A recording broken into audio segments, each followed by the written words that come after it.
What's up guys, it's Marcus, the immigration lawyer. In this video I want to talk about what I think are the three biggest red flags that USCIS is looking out for in any form of immigration benefits application. These are things you definitely want to fix before you send out any type of immigration application. So the first mistake that I want to talk about is inconsistent information. You want to avoid accidentally putting inconsistent information on your application. This can happen in a lot of different ways depending on what you're applying for, but some of the more common things are address history. So if you're listing your address history, you want to include the correct dates that you were living at those addresses. Those details matter, especially if it's a spouse or a marriage-based application or a naturalization case. It can also come up. For example, if you're listing your address history and it's not consistent with a copy of your lease or your mortgage or a copy of your driver's license and the addresses don't match, for example, or if it's a marriage case and your driver's license doesn't match your spouse's driver's license, looks like you're not really living together, that can trigger an RFE or some further scrutiny from the immigration service. So that's kind of the first thing. So that can come up within your application, right? But it can also come up from previous applications. So if you submitted any kind of previous visa application or any other benefit application to the immigration service, like a change of status or whatever, if the information that you put on those previous applications is not consistent with whatever you're putting now, for example, if you didn't include a spouse, if you didn't include your kids, and now you're trying to petition for them, that can cause a major red flag and trigger almost a certain denial. That can actually be a misrepresentation. So you want to be really careful. Make sure that the information you're putting is consistent, not only within your particular application packet, but also make sure it's consistent with whatever other applications you applied for in the past, okay? So that's the first red flag that you want to watch out for. The second red flag is just weak evidence. Now, for many application benefits, you need to prove that you're eligible, right? So if you're affirmatively applying for citizenship, or you're affirmatively applying for an adjustment of status, you need to show the immigration service with documents that you are eligible. And many times, especially when people try to apply without an attorney, they try to do it by themselves, which I never recommend. Many times cases get denied or almost denied, they get issued a NOID, which is a notice of intent to deny, or they get issued a request for evidence.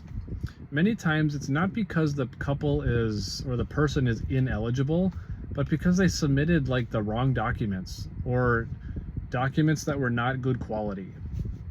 And many times cases get denied, not because you lied, not because you're not eligible, but because you submitted bad or weak documents or evidence.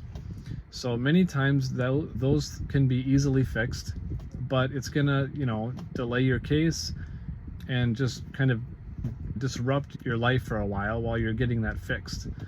So definitely make sure that you're submitting quality evidence. And if you are doing this without a lawyer, at least talk to a lawyer to figure out the proper documents to submit for your application.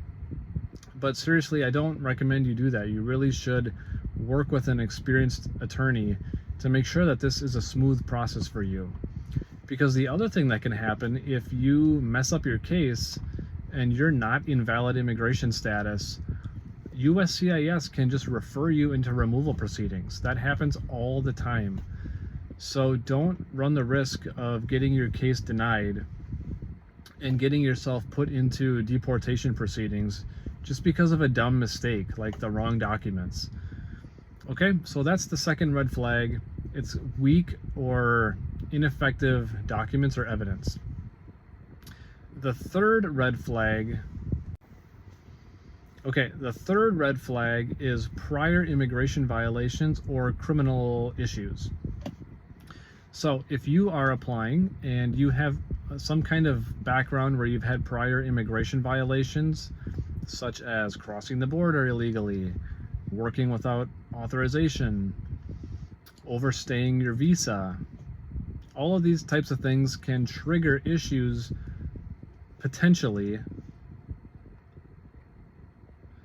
All of these things can trigger issues potentially when you're applying for a new immigration benefit, especially if you don't properly disclose it.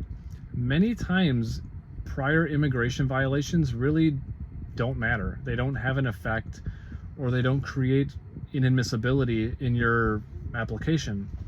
But what causes the problem is your failure to disclose it.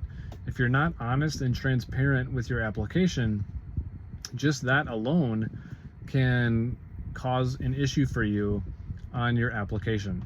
So many times people will purposefully exclude information because they think it's going to be harmful, when in reality it's not. The harmful thing is just not being honest, and that's can trigger fraud or misrepresentation down the road.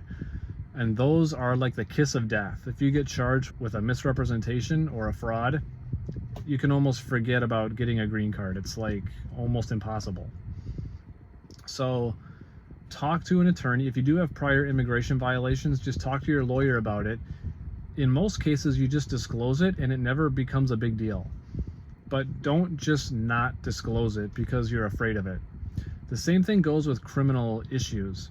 If you have a criminal conviction or any kind of, like, even a charge that maybe it got dismissed and you never got convicted of anything, or you got a speeding ticket, all of those things need to be disclosed.